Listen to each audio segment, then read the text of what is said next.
శివాయ. ఓం నమ శివాయ. ఓం నమ శివాయ.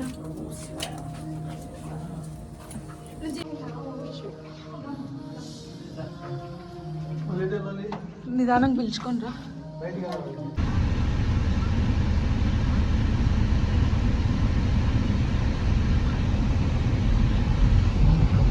టెంపుల్కి ఇట్లా కిందికి వెళ్ళాలి, కృష్ణానది కిందికి. కృష్ణానది నది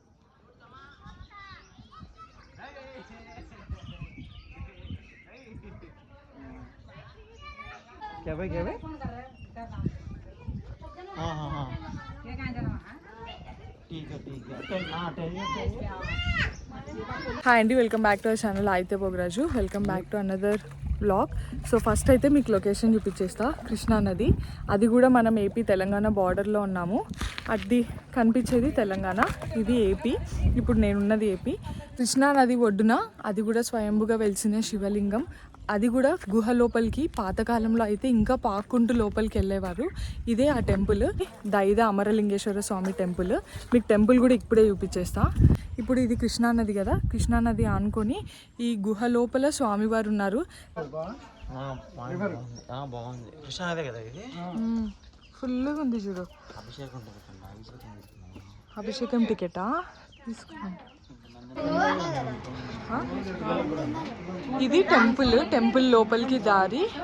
ఇక్కడే కృష్ణానది, అంటే ఈ కొండకి ఆనుకొని గుహలాగా ఉంటుంది లోపలికి వెళ్ళడానికి.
ఈ కొంచెమేనా? తర్వాత కూడా కొంచెమే, ఈ కొంచెమే కదా.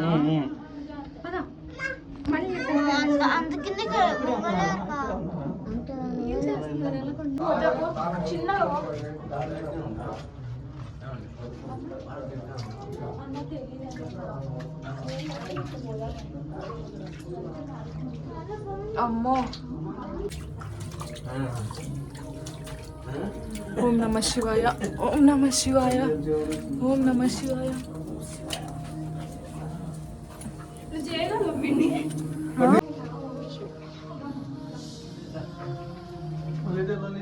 నిదానం పిలుచుకొని రా.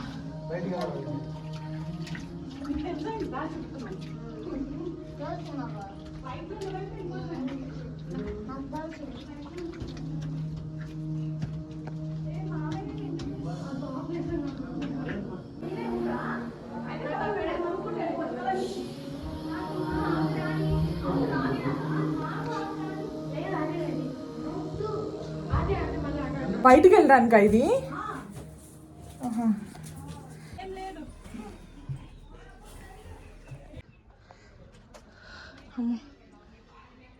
హైట్ ఎక్కువ ఉన్నాయి కదా.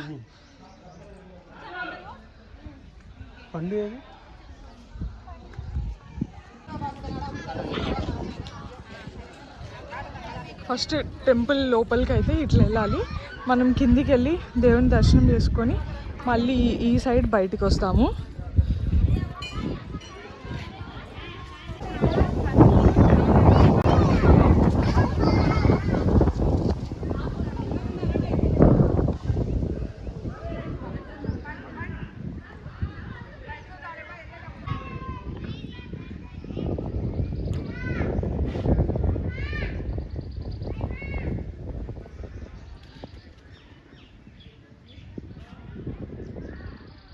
తెలుసు కదా, అమ్మవారు గంగాదేవి ఎక్కడుంటే శివయ్య అక్కడ ఉండాల్సిందే. సో ఇక్కడ గుహ లోపల స్వామివారు ఉన్నారు, వెనకనే కృష్ణానది ఒడ్డున ఉంటారు స్వామివారు. అదే దైదా అమరలింగేశ్వర స్వామి టెంపుల్. ఇది పల్నాడు డిస్టిక్ బార్డర్లో ఉంటుంది, ఏపీ తెలంగాణ బార్డర్లో ఉంటుంది. ఇస్ బ్యాక్ మేము పెద్దమ్మ వాళ్ళ దగ్గరికి వచ్చాము. పెద్దమ్మ వాళ్ళు దాచేపల్లిలో ఉంటారు.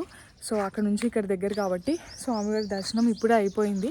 దర్శనం చేసుకొని ఇక్కడ కృష్ణానది దగ్గరకు వచ్చాము కిందికి. గుహ లోపల ముందు వెళ్ళడానికి చాలా ఇబ్బందిగా ఉండేది, కింద పాక్కుంటూ వెళ్ళే వాళ్ళంట. ఇప్పుడు పర్లేదు, కొంచెం బాగానే ఉంది వెళ్ళడానికి, ఒక మనిషి వెళ్ళడానికి ఉంది బాగానే.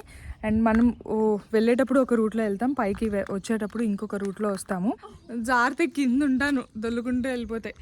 టెంపుల్ లోపల ప్రతిష్ఠ చేసిన శివలింగం ఒకటి ఉంది, స్వయంభుగా వెలిసిన శివలింగం ఉంది. స్వయంభుగా వెలిసిన శివలింగంకి లోపలికి కొంచెం వంగుతూ వెళ్ళాలి, అట్లా వెళ్ళలేని వాళ్ళకి పైనే దర్శనం చేసుకోవచ్చు. ఫస్ట్ అయితే నేను కూడా కొంచెం భయపడ్డాను, ఎందుకంటే నాకు ముందుగానే అట్లా కింద లోపల గాలి లేని ప్లేస్ అంటే కొంచెం భయం అవుతుంది, కొంచెం బ్రీతింగ్ ఆడనట్టు అనిపిస్తుంది. సో ఫస్ట్ అయితే భయపడ్డాను, కానీ కొంచెమే ఎక్కువ డిస్టెన్స్ లేదు, మేబీ ఒక 100 మీటర్స్ ఉంటుందా అన్న? 100 మీటర్స్ ఉంటుందా? 100 మీటర్స్ ఉంటుంది, 50 మీటర్స్ మేబీ అప్రాక్సిమేట్గా 50 to 100 మీటర్స్ లోపే ఉంటుంది. సో కొంచెం ఉంగి వెళ్ళాల్సి వస్తుంది, పర్లేదు. కానీ స్వామివారి దర్శనం చేసుకోవాలంటే వెళ్ళాలి కదా, ఇబ్బంది ఉండదు. అండ్ ఇక్కడ అగస్త్య మహాముని తపస్సు చేశారంట. ఇక్కడ పశువులు కాచుకుంటారు కదా, వాళ్ళకి గుహలో నుంచి శబ్దం రావడము అలా ఉండేది. సో ఇంకా దర్శనం అయిపోయింది, ఇంటికి వెళ్తున్నాము. మీకు ఫుల్ ఉంది ఎండ, నిన్న వర్షము, ఈరోజేమో మార్నింగ్ కూడా వర్షం పడింది. ఫుల్ ఉంది ఎండ.